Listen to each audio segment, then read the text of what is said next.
Howdy folks, it's Mike the MOW foreman here on the Alaska Central Railroad. We're here in Riley Yard, which is looking fairly empty. We got a few cars here. Most of them are either MOW cars or cars that are going to be put in for long-term repair. Um, I'm just putting some cars away in our roundhouse, and I want to do a video on one of our pieces of MOW equipment. And some of you all have seen in some of the other videos that we have posted, um, you've seen a lot of tall grass or brush close to the right of way, etc.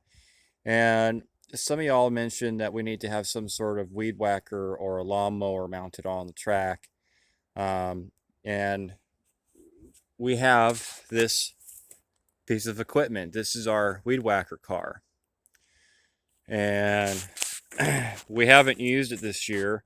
Um, it needs a little bit of work. It had a oopsie last year, and it was repaired over the winter. And then not long after we were using it, it had another oopsie. Not as big of an oopsie as last year, but we just didn't really use it. We used regular big line trimmers, still line trimmers, and leaf blowers, and we did a little bit more hands-on this year, just because of this car was um, not really fixed, and everyone was real busy this year trying to fix engines and build track. That we just stayed with the more hands-on approach, and we'll fix this and we'll put it back into service again next year. But for those that may not have a Weed Whacker car, this is how you can build one. It's a battery operated hydraulic arm, and you can see there's the control panel here. It's mounted on one of our MOW flats. This is a Alaska Central Railroad design.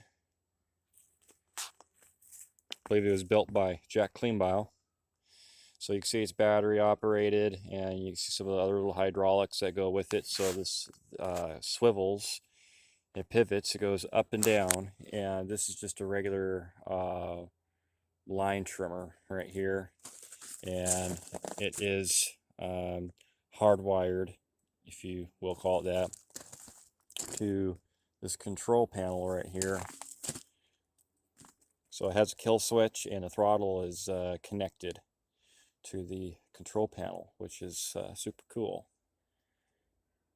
It works really good. Gets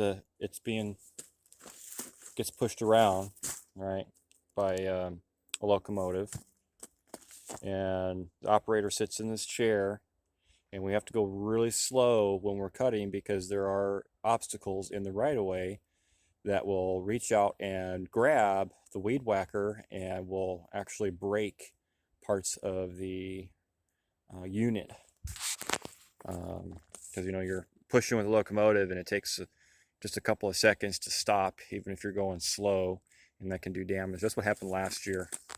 Actually, I was pushing and I was going just a bit too fast, so I was told, and kind of busted this. Um, and then the operator also said that he was at fault, but it doesn't really matter.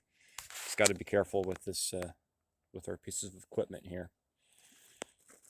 So I'm pretty sure with this you can put pretty much any regular weed whacker on here, as long as it's stout, like a Still or something like that. This is a John Deere. Nothing runs like a deer. Well, nothing runs, period. Haha, just kidding.